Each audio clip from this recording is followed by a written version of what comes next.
designed us for forever kinds of relationships, for unchanging relationships, for eternal relationships. Most importantly, a relationship with Him. That's what we've been designed for. God built us that way. And yet we have a tendency to relate to anything. I relate to my guitar. You know, I string it and it lets me play music. I relate to my car. I change the oil and it runs nicely. I relate, of course, to other people. That's a given. But I relate to a lot of other things. I relate to my body and the sense of identity I get from it. I relate to my job and the sense of identity I get from it. Everything that we do, everything that we're a part of, everything that we're connected to is a relationship. It's something that connects us to something else. And every time one of those things change, every time one of those relationships dies, there's a part of us that's left hanging, unattached. And the pain that we feel in that moment is the pain that says, I was not designed for a temporal, temporary, earthly, hollow, empty relationship. I was designed for something eternal, for something forever, something fulfilling. I was designed for something bigger, better, greater than anything I've ever experienced in terms of my relationships in this world. I was designed for forever. And so as we face those relationships and those times when we have to say goodbye in this world, we come face to face with the realization that we are not designed for the things in this world. We are designed for forever. And so that's why saying goodbye is such a hard thing. But I'll tell you this, even a goodbye is an opportunity and a gift. Because in every goodbye, when we're reminded of the hollowness of the earthly stuff, we are also given the opportunity to say hello to the heavenly stuff. Every earthly goodbye is the opportunity for a heavenly hello. I want to try to illustrate this for you in a little vivid fashion, hopefully. I had prepared some Lego blocks to bring this morning, and I left them on my desk. So I went to the yellow zone, and I have something that I can make do with here. These are Mega Bloks. They're not Legos, but they're close, I guess. So you'll have to sort of pay attention to the blocks on the screen, but I'm going to show you something here. See, if you take this purple block and say, this is you, okay, guys, you can pretend the red block is you if you really like that, but if you take this purple block and pretend this is you, oftentimes we get stuff stuck onto us. And this is the way every relationship works. Every time we're in any kind of connection, whether it's with a human being or with a stuff thing or with a job or something like that, it gets stuck to us.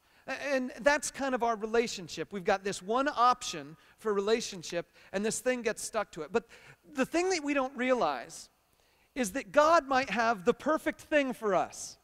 It's Winnie the Pooh. Some of you here last week know what I'm talking about. That's right. That's right. God might have the perfect thing for us, okay? It matches up perfectly with who we are. It's the right color, it's the right design. It's made specifically for you. Maybe it's a spouse. Maybe it's a car. Who knows? Maybe it's a job, or maybe it's just a sense of your life's purpose. And God has something specifically designed for you. But you're already taken up. Your relationship's already packed.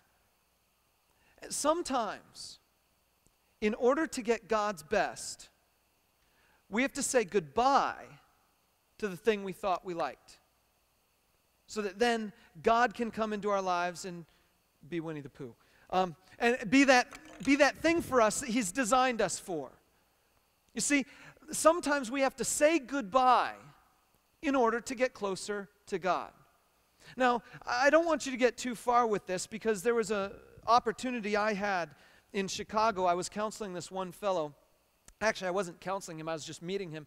And he was telling me his life story, and he told me that as part of his life story, he had had an affair and left his wife, and now found another lady and a new career, and thought this was the thing for him, and that God had led him there. And I'm not going to make a judgment on his circumstance or anyone else's circumstance, but what I'm going to say today is that in the goodbyes, there is a lot of power. There is a lot of power in every goodbye. And so goodbyes must be treated with caution. And we're going to get to that in just a little bit. In fact, I want to challenge you that before you say any goodbye, that you think about the when and the how to do it. Because see, quite frankly, some goodbyes are thrust upon us. A loved one dies, and we have to confront that now and deal with it now. And it's a goodbye that we didn't want. But there are some goodbyes that we need to create, that we need to generate, that we need to say, it's time for me to move along, to say goodbye to this half thing so that I can get God's best. You follow me on that? But we have to ask the question of when and how. And so in your note sheet today, that's what we're going to be dealing with, and that's what we're going to be talking about today. When and how should I say goodbye? First of all, let's deal with the whole when idea.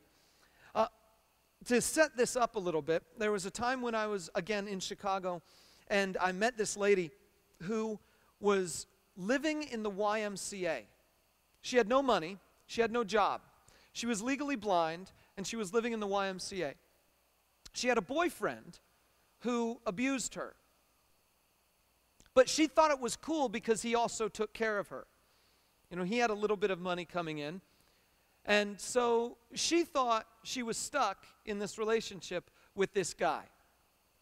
And I remember counseling her at one point. She came into my office and she was sad and she was distraught and she was depressed, all these things. And I remember just saying to her, do you have any family at all? And she said to me, well, I do have a brother who lives in Valparaiso, about an hour east of Chicago. She said, I do have a brother who lives there. And I said, you gotta move there. And she said, but I've always lived in the city. I love the city. I said, you gotta go there. And she said, but I've got this boyfriend here, and he's not going to be able to move with me, and I love him. And I'm like, do you? Is this really God's best for you? And, you know, I'm jumping out on a limb on that one because I didn't know what God had in mind for her. I didn't know if moving would be better for her, but I knew that where she was right now wasn't working, and she had to say goodbye somehow. And sometimes the best way to say goodbye is to say hello to something different. So I told her, move to your brother's place. And she did. And I got a phone call 6 months later where she says, Jeff, the most amazing things have happened to me. And I said, what? She's gotten a job, has her own apartment, and is helping people. She's blind, remember? She's helping people as a live-in companion sort of situation where she doesn't actually live there, but she goes to someone's house, spends a couple hours with them, just having a conversation, helping them